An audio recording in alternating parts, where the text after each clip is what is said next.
नमस्कार, मैं हूं संगीता भट्ट। बहुत बहुत स्वागत है आपका मर्द हिंद 24 न्यूज़ में। आप देख रहे हैं हमारा कार्यक्रम जीवन जो बन गया प्रेरणा स्रोत। आज हम आपको बताएंगे एक ऐसे क्रांतिकारी के जीवन के विषय में जिसके जीवन की व्याख्या किए बिना आज़ादी का सफ़र अधूरा है। तो चलिए शुरू करते हैं राम प्रसाद बिस्मिल की जीवन गाथा से। कुछ ऐसा था ये क्रांतिकारी राम प्रसाद बिस्मिल का जज्बा। फांसी के फंदे पर लटकने से पहले कहा था, मैं ब्रिटिश साम्राज्य का विनाश चाहता हूँ। 19 दिसंबर 1927 राम प्रसाद बिस्मिल को फांसी के तख्ते के निकट ले जाया गया। बिस्मिल ने फांसी के फंदे को देखकर कहा, मालिक तेरी रजा रहे और तू ही तू रहे, बाकी ना मैं रहूं ना मेरी आरजू रहे। जब तक कि तन में जान रगों में लहू रहे, तेरा ही जिक्र या तेरे ही जुस्तजू रहे। और फिर उन्हें वो शानदार शहादत मिली जिसकी चाहत भारत के सच्चे सपूतों को हमेशा रहती रही है।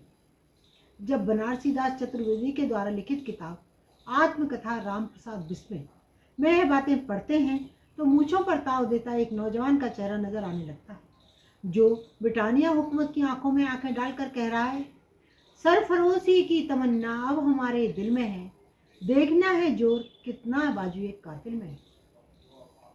11 जनवरी 1897 में उत्तर प्रदेश के शाहजहांपुर जिले में क्रांतिकारी राम प्रसाद बिस्मिल का जन्म हुआ था। ये भारत माँ के वो सच्चे सपूत थे जिन्होंने ऐतिहासिक काकोरी कांड को अपने साथियों के साथ मिलकर अंजाम दिया। हालांकि बाद में बिस्मिल को गिरफ्तार कर लिया गया और 19 दिसंबर 1927 को उन्हें गोरखपुर की जेल में फांसी पर चढ़ा दिया गया। काकोरी कांड के अलावा राम प्रसाद बिस्मिल को उनकी बहुआयामी प्रतिभा के लिए भी याद किया जाता है। उन्हें शायर या कवि, साहित्यकार या इतिहासकार या फिर अनुवादक, कुछ भी कहें वो सब सही होगा। बिस्मिल ने कुल 11 किताबें लिखी थी, हालांकि सारी अंग्रेजी हुकूमत ने जब्त कर ली। सरफरोशी की तमन्ना अब हमारे दिल में है, ये पंक्ति है जो सुनते ही बिस्मिल का चेहरा याद आ जाता है। कई लोगों का मानना है कि ये नज्म खुद राम प्रसाद बिस्मिल ने लिखी थी, लेकिन ये सच नहीं है। दरअसल इसके असली रचयिता राम प्रसाद बिस्मिल नहीं बल्कि बिस्मिल अजीमाबादी है। हालांकि बिस्मिल ने इस गजल को इतना गाया कि यह उनके नाम से प्रसिद्ध हो गई। इस नज्म पर कई इतिहासकार शोध कर चुके हैं। यहाँ तक कि बिस्मिल अजीमाबादी के पोते मुनव्वर हसन ने भी इस नज्म को लेकर अपनी बात रखते हुए कहा था कि उनके दादा की ये नज्म 1922 में ही सवाह नामक पत्रिका में छपी थी। बाद में अंग्रेजी हुकूमत ने इस गजल पर प्रतिबंध लगा दिया। बता दें कि बिस्मिल अजीमाबादी का असली नाम सैयद साहब मोहम्मद हसन था और वो पटना के पास बिघा गांव में 1901 में पैदा हुए थे। भारत के स्वाधीनता आंदोलन में काकोरी कांड एक महत्वपूर्ण घटना रही है। दरअसल 1922 में महात्मा गांधी द्वारा चलाए गए असहयोग आंदोलन अपने चरम पर था। तभी गोरखपुर जिले के चौरा चोरी में एक घटना हुई।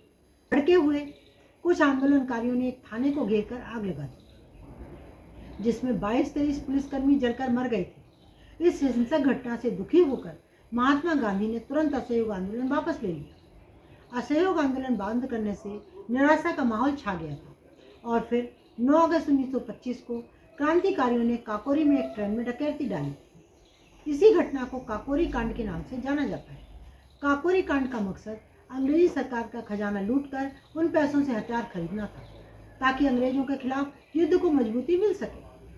काकोरी ट्रेन डकैती में खजाने लूटने वाले क्रांतिकारी हिंदुस्तान रिपब्लिक एसोसिएशन HRA के सदस्य थे। 9 अगस्त 1925 रात 2:42 पर सहारनपुर लखनऊ पैसेंजर ट्रेन को कुछ क्रांतिकारियों ने काकोरी में रोका और ट्रेन को लूटा। काकोरी कांड का नेतृत्व राम प्रसाद बिस्मिल ने किया था। इस घटना के बाद बड़ी संख्या में अंग्रेजी सरकार ने गिरफ्तारियां की। सब पर मुकदमा लगभग 10 महीने तक लखनऊ की अदालत में चला और राम प्रसाद बिस्मिल, राजेंद्र नाथ लाहिड़ी, रोशन सेन, अशफाकुल्ला खां को फांसी की सजा सुनाई गई। 17 दिसंबर 1927 को सबसे पहले गांडा जेल में राजेंद्र नाथ लाहिड़ी को फांसी दी गई थी। उनके अंतिम शब्द थे, हमारी मृत्यु व्यर्थ नहीं जाएगी। 19 दिसंबर 1927 को पंडित राम प्रसाद बिस्मिल को गोरखपुर जेल में फांसी दी गई और उनके अंतिम शब्द थे, मैं ब्रिटिश साम्राज्य का विनाश चाहता हूँ। विश्व शनिदेव सर्वतुल्तानी काकोरी कांड के तीसरे शहीद ठाकुर रोशन सिंह को इलाहाबाद में फांसी दी गई। उन्होंने अपने मित्र को पत्र लिखते हुए कहा था, हमारे शास्त्रों में लिखा है, जो आदमी धर्म युद्ध में प्राण देता है उसकी वही गति होती है जो जंगल में रहकर तपस्या करने वाला। काकोरी कांड के चौथे शहीद अशफाक उल्लाह खां थे। उन्हें फैजाबाद में फांसी दी गई। वे बहुत खुशी के साथ कुरान शरीफ का बस्ता कंधे पर लटकाए और कलमा पढ़ते हुए फांसी के तख्ते पर गए। तख्ते को उन्होंने चूमा, अंतिम गीत गाया। तंग आकर हम भी उनके जुल्म से बेदाद से चल दिए। सुए अदम जिला ने फैजाबाद से इससे पहले कि आज के राष्ट्रवाद देशभक्ति बनाम तब का राष्ट्रवाद देशभक्ति पर चर्चा करें, किसी शायर की ये खूबसूरत पंक्ति पढ़ लेना बेहद जरूरी है, जिसने हमारे देश की वो सेकुलर छवि दिखाई देती है जो असल में मुल्क की पहचान है, हिंदुस्तान की शान है। अशफाक और बिस्मिल जो दो जिस्म एक जान है। अशफाक और बिस्मिल उस कौम को बड़ी कोई पहचान नहीं सकता जिस कौम पर कुर्बान है। अशफाक और बिस्मिल जिसकी एक हर एक धुन है, मृत राष्ट्र की रागनी उस बांसुरी की तान है। अशफाक और बिस्मिल है मुसलमान में हिंदू, हिंदू में हिंदू। मुसलमान में है अशफाक और बिस्मिल पिछले कुछ वर्षों से देश में राष्ट्रवाद और देशभक्ति जैसे सर्वाधिक चर्चा में है। एक बड़ा तबका ये तय करने में लगा है कि कौन सच्चा देशभक्त है और कौन नहीं। राष्ट्रवाद और देशभक्ति जैसे शब्दों का इस्तेमाल कर नफरत फैलाई जा रही है। हर कोई अपने हिसाब से राष्ट्रवाद की परिभाषा भी तय कर रहा है, वो परिभाषा जो महात्मा गांधी, राम प्रसाद बिस्मिल, अशफाक उल्लाह खान या रविन्द्रनाथ टैगोर की परिभाषा से कोसों दूर है। आज उसी को सच बताया जा रहा है। ऐसी स्थिति में आज फिर से विचार करने की जरूरत है कि क्या राष्ट्रवाद धर्म पर आधारित हो सकता है। अगर आपका जवाब हाँ है तो आपने जरूर राष्ट्रवाद की परिभाषा कहीं व्हाट्सएप पर पढ़ी होगी, क्योंकि अगर आप टैगोर का राष्ट्रवाद या देशभक्ति पर विचार पढ़ेंगे तो पता चलेगा कि उनके लिए राष्ट्र में रहने वाले लोग सर्वाधिक महत्वपूर्ण थे और वो लोग किसी एक या दो मजहब से नहीं बल्कि सभी मजहबों से संबंध रखने वाले थे। टैगोर जानते थे कि भारतीय समाज, संस्कृति और परंपरा में खुलकर अपनी बात कहने की प्रथा है, इसलिए उन्होंने साफ साफ कहा था, जब तक मैं जिंदा हूँ मानवता के ऊपर देशभक्ति की जीत हावी नहीं होने दूंगा। इतना ही नहीं, उन्होंने राष्ट्रवाद को 1917 में ही मानवता के लिए खतरा बता दिया था।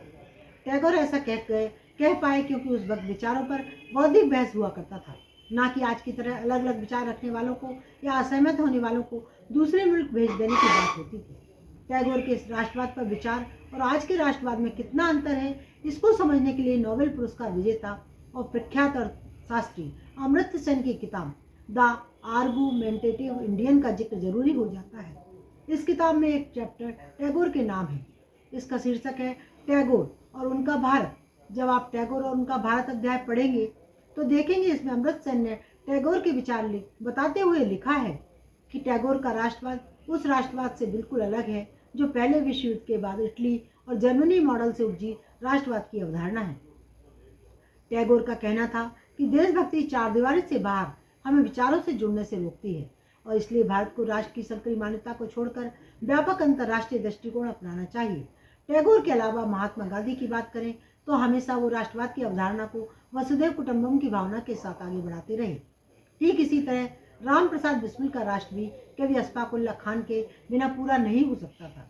आज इतने सालों बाद जब हम गांधी, बिस्मिल, अशफाक उल्लाह खान जैसे अनेक महान स्वतंत्रता आंदोलन के सिपाहियों के बारे में सोचते हैं और उनकी देशभक्ति और राष्ट्रवाद की तुलना आज से करते हैं तो लगता है कि आज लोगों ने नकली राष्ट्रवाद का झंडा और नफरत का एजेंडा चला रखा है, जिससे सबसे ज़्यादा चोट देश के सेकुलर सोच को लगा है।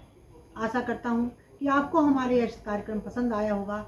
अगर आपको हमारा कार्यक्रम पसंद आया तो आप हमारे चैनल को शेयर करें, सब्सक्राइब करें और वीडियो को ज़्यादा से ज़्यादा शेयर करें ताकि हमारे युवा पीढ़ी हमारे शहीदों के बलिदान के विषय में जान सके। बहुत बहुत धन्यवाद।